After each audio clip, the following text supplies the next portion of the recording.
Cue the music. Elegantly choreographed action, spot-on timing, and powerful themes. Not to mention the music and the costumes. Made Bonanza one of the two most influential westerns of all time. Only Gunsmoke outdrew it in episodes. Boy, it was a treat to get to stay up late on Sunday evenings and watch the most cutting-edge television of the era. Heck, they even crossed Eons when appearing in an episode of the Flintstones. The Cartwrights! The Cartwrights! We tuned in to the Cartwrights in Virginia City, Nevada, circa the 1860s. Bonanza seamlessly bounced from serious drama to lighter episodes. It was one of the first to openly address racism and bigotry, and this earnest, complex family gave viewers inspiration with some groundbreaking scenes like interracial marriage. I'm your host, Nostalgic Nick, ready to unearth some silver ore of information about this esteemed group of cowboys. If you enjoyed this throwback, please give us a thumbs up, and also subscribe to our channel so you won't miss a single nostalgic video. Without further ado, let's catch up with the Cartwrights. Lorne, Greene, Ben Cartwright. In a show with a lot of horses, this strong and inspiring patriarch might have been the biggest workhorse of them all, being in all 431 episodes. Thank goodness too, because nobody wanted an episode without TV Guide's ranked second favorite dad. After years of radio work on Canadian airwaves, Greene made his Hollywood debut alongside Paul Newman in his first feature, in 1954's The Silver Chalice. Greene made a huge impact on Bonanza, and not just his acting. In early episodes, the Cartwrights were rude to their visitors, but Lorne Greene convinced producers that the Cartwrights would have been more welcoming to their neighbors, since their business was vital to the large community. And after that change, the show really took off. Greene really cared about the show. Heck, his personal home was even built as a replica of the Ponderosa Ranch. After Bonanza, Greene used his new identity to promote a series of country western and folk albums. He composed a spoken word ballad, Ringo, that ended up reaching #1 on the charts. He then played another famous patriarch in the Battlestar Galactica series. And of course, he and National Treasure Betty White co-hosted the Macy's Thanksgiving Day Parade for several years. Greene passed away in 1987 from pneumonia at age 72, but he left behind a legacy that literally transcends borders.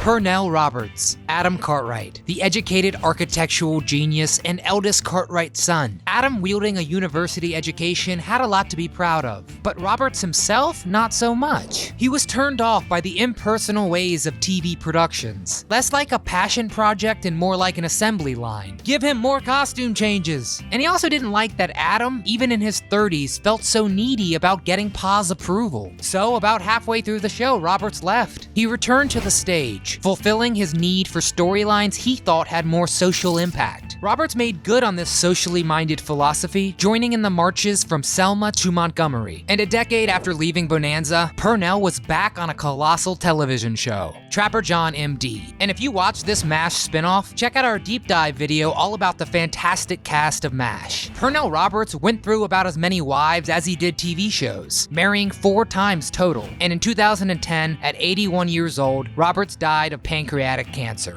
Dan Blocker, Eric Hoss Cartwright. At 6'4", 300 pounds, who else could have played this big, friendly man? No one. Better known as Hoss, Blocker got the job because he was practically the character himself, a likable Texas-born cowboy. A little Hoss at birth, weighing 14 pounds, he was the largest baby ever born in his county. Growing up, obviously he played football. I mean, he was a born and bred blocker after all. Keeping himself well-rounded, Dan became a football star, served in the military, and earned a master's degree in dramatic arts. Blocker first got his feet wet as a rodeo performer while he was a student, and a big slapstick break of his was in a Three Stooges short as the goon/zombie. His size, amazing physicality, and Texas upbringing made him a regular guest on most westerns. Seriously, like all of them, including the competing Gunsmoke and Cheyenne. But Bonanza would be his best role, and sadly his last. Blocker unexpectedly died in 1972. The cause was a pulmonary embolism while in post-surgery. He was only 43 years old. Blocker poured kindness into every scene with Hoss. And if you missed this lovable goof, you can actually see his son, Dirk Blocker, on your TV today as Detective Hitchcock in Brooklyn Nine-Nine.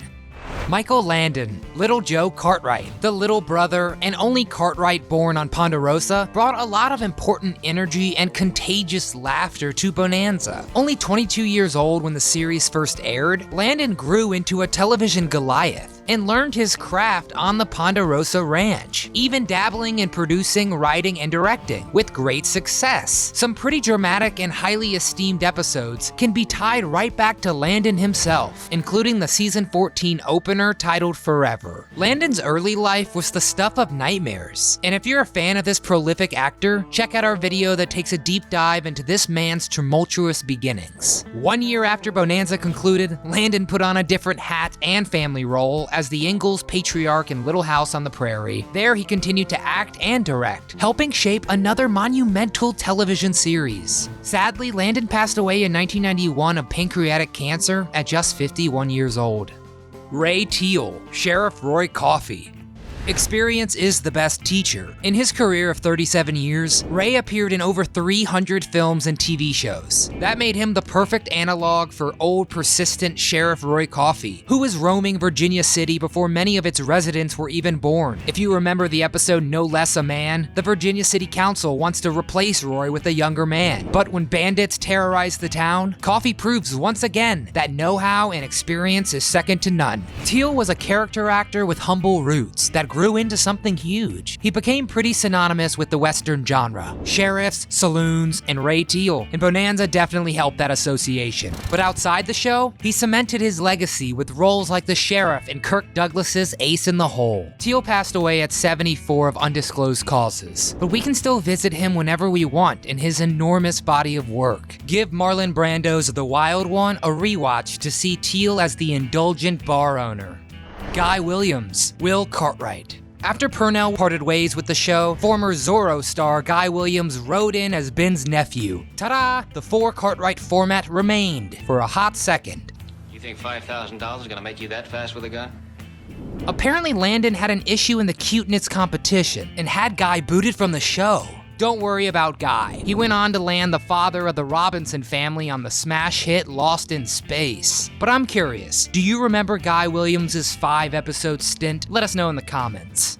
Victor Sen Jung, Hop Sing. The Cartwrights' happy-go-lucky cook, who only had issue if the family was late to the table. Hop Sing was more like family than an employee, highlighted when Hoss was close to tears when Hop threatened to leave the family after a disagreement with Ben. Jung's career was prolific, acting in 160 projects, with Bonanza being an obvious standout role. Another being 1942's Humphrey Bogart-featured film, Across the Pacific. Jung, in perfect harmony with his Bonanza character, was also an accomplished chef. He frequently appeared on cooking programs and authored The Great Wok Cookbook in 1974. Jung also ran a small mail-order Chinese pottery business, which sadly was the cause of his death. In 1980, at age 65, his pottery kiln began leaking gas, which soon overtook this man of many, many talents. David Canary, Candy Canaday.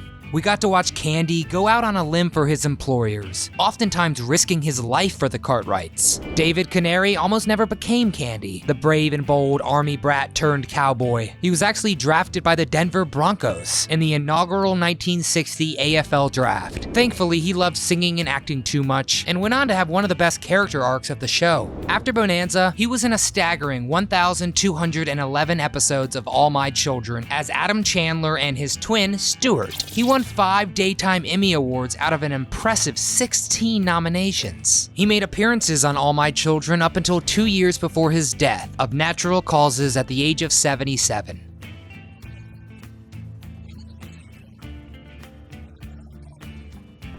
Mitch Vogel, Jamie Hunter Cartwright.